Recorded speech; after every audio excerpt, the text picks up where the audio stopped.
Kas liečia kukurūzus dabar kalbam, turim du gražius stiebus.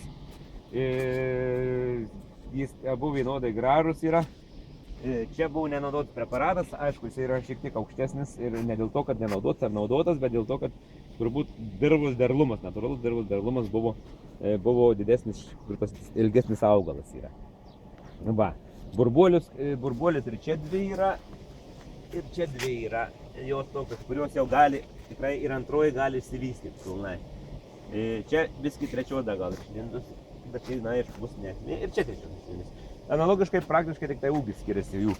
Gali būti dėl to, kad greičiausiai šaknų sistema irgi, žiūrim, šaknis, tai netgi šito gal ir geresnė yra, kur purkšta panaudotas preparatas. Šito gal smulkesnė šaknis, bet platesnė. Esmė tame, kad buvo daug geresnė čia dirva, kur buvo naudotas preparatas. Jie buvo, kaip papasakojo Leonas, kad ten buvo tas laukas gelbėtas grinai nuo tų jau, kad tų augalų tai visai turėjo neužaugti jie, iš tikrųjų.